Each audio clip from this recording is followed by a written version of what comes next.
Hello everybody, Chris from Logic Cloud IT here. So, I wanted to take a couple minutes. I wanted to do a real quick video, hopefully it'll be quick, on the Netflix stuff going on. There's a lot of people that are freaking out there that I can't share my accounts anymore, all of that, because Netflix is talking about rolling out a authentication system to make it so that you can't share. So there's some way to authenticate that you're really the account owner or to authenticate the account owner. From the sounds of it, it's going to be via email or text message. Now, this isn't actually as big of a deal as a lot of people are making it out to be, and that's just simply because there's lots of ways around this that a lot of people have been using for a long time to share accounts. And it can be done super easy, free, doesn't take too much time to set up. Now, I'm going to preface this whole thing with I'm not telling you to actively go out and do this. I'm using Netflix as an example, but even in the IT realm, there are some times where we have to have shared accounts. There's no way around it. So I'm going to show you the personal way of doing it. We have different ways we do it on our side from a business side with tools that we pay for and all of that. But it can be done with free tools and free systems out there where you can basically send an email to multiple people and you can send a text message via email, which then can get in turn sent out to multiple people. And there's lots of different ways to do this. I'm going to show you this specific way only because I want this geared towards people who are not very technical, where they can follow along and do this, and the ramifications are not too great. For example, I don't use Google Voice in all of this, but you could use Google Voice. The reason I don't is simply because I actually like Google Voice in a personal context to have a second number for whatever you might need to be using it for, whether you're dating, whether you're selling stuff online, whatever it might be. It's great to have that second number. Well, Google will make it so you can only actually attach one number at a time to a Google Voice account. So if you have an existing Google Voice account and you add your cell phone number to another one, it's going to actually claim that number, and now you can no longer use your Google Voice account, the original one. And sometimes if you do it too many times and back and forth switching accounts, they'll put a lock on it and make it so like you can't reassociate that number for 30, 60, 90. I've even seen it 180 days if you've done it too many times. So that's the reason I avoided using Google Voice. You certainly can, but I actually liked the product for personal use for other things, so I don't want to cause issues on that side. So again, not advocating that you do this, I'm just simply showing technically how it is possible to get around some systems like this. That's all it is, educational purposes only. So, without further ado, I'm going to go ahead and pop on my headset so hopefully you can hear me a little better. I'm going to flip over to my monitor so you can see my screen, and we're going to go ahead and get started. Alrighty, let's go ahead and get started here. So first thing we're going to do, I'm going to grab my browser here and bring it over to the other screen so we can see it. And we're going to actually go open a Google account, a Gmail account. So let's go ahead and go to gmail.com here.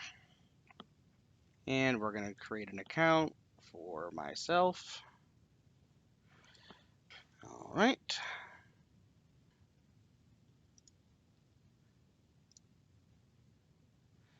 And of course, Google letting us know that they're going to take all of our data, read it, and use it to advertise to us. All right. So Crispy Bacon's got an account. So what this is going to be is kind of our central, our master account. This is going to be the email address that you're actually going to put on that account. Now, what we want to do is we actually want to make some rules here so that we can actually get this mail distributed to multiple people when email comes in here. So in Gmail, you're going to come up to the settings gear up here, click on that, and go to see all settings. Oop, and that was my phone. So now you're going to go to forwarding / pop IMAP here. And what you're going to do is start adding all the forwarding addresses for everybody's email that's going to be needing to share this account. So we're going to do add a forwarding address. And I'm going to go ahead and add one of the email addresses I have here. And you're going to say, okay, forwarding email to this. You sure you want to do it? Hit proceed. Go ahead and click proceed. And it's going to say a confirmation email has been sent to verify permission.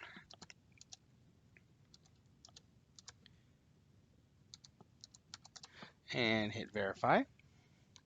And basically, you're going to want to now repeat this process. So let's say this was your email that you just did. Now you're going to go ahead and add another forwarding address, and you're going to add an email address of one of your friends or relatives, or whoever it is you're sharing with. And again, next. It's going to say, okay, forwarding mail to this, hit proceed. Okay.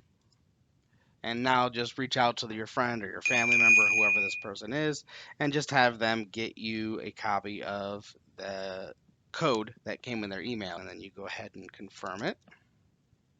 So I'm going to go ahead and confirm this one and verify. And now if you look in your list under this drop down here, it says forward incoming mail to, you'll see multiple. And you're just going to repeat this process up to however many people it is that you're going to share it with. Now, there is a functional limit in Gmail.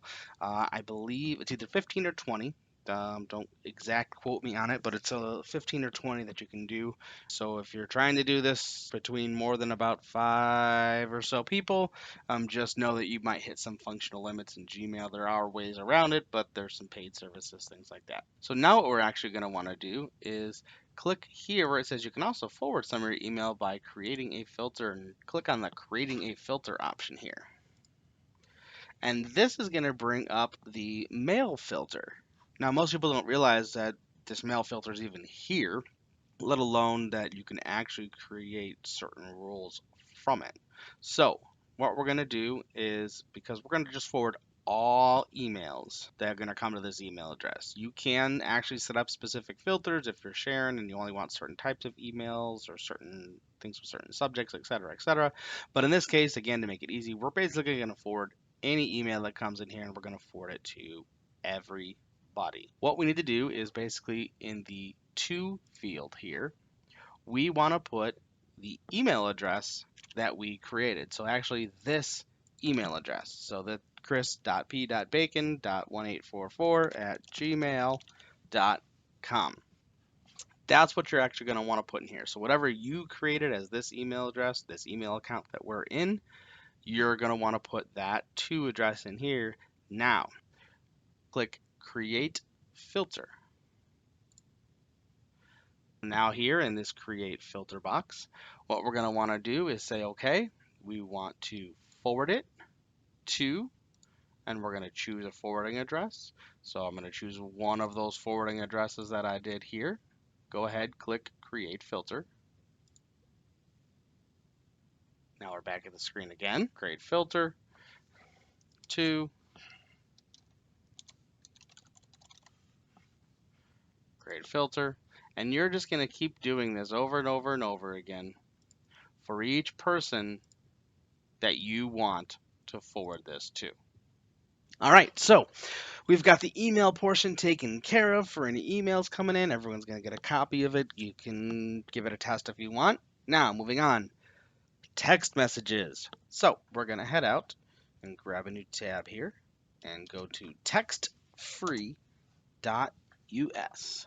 So textfree.us. And we're going to hit sign up. And we're going to sign up with Google because we already have that. So we're going to sign up with Google, and we're going to use our Chris P. Bacon account here, or whatever account that you set up. And okay, it says choose a free number. What do we want? Doesn't really matter. We're just gonna, I'm gonna grab this number here. Just looks kind of cool. Select number. Okay, do you want to add your Google contacts? We're just gonna close. No, we don't. So cool. So now what we're going to need to do is go up here to our account settings. So click on your number and go to account settings. And you'll notice here it says email notifications. And you're going to want to type in your email. So we're going to use again our Chris P. Bacon. It's the account that you set up. It does not automatically, even if you sign in with Gmail, know it. So we're going to do gmail.com. Got it. It says unverified, send verification email. That's fine. We're going to do resend. Turn it on. Hit update. Go back over to our Crispy Bacon account here. There she goes. Text free, verify my email. Here we go. Email's verified. Get that out of there. So now we've got it. So let me go ahead and send a text message. A text message. Actually, a little bit of a tongue twister, actually. So I'm going to send one more here. We're going to call it this is a test. Okay. Just got sent. Popped up. This is a test. If I come over to our Crispy Bacon account, here we go. This is a test. So we've got it to our email. And now everybody that is on that email list should have also got that same text message right there. So now this text message account right here, that phone number we sign up for, you're going to go ahead and put that as your phone number associated with your Netflix account. So now anybody who texts this number or any texts that go to this phone number are going to get forwarded to email.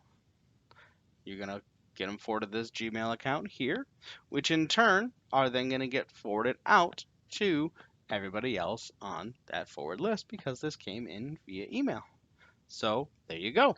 Now you have it covered from text and you have it covered from email. So there you go. I hope this was informative for you. Like this video, share it, follow us on Facebook, and stay tuned for the next one.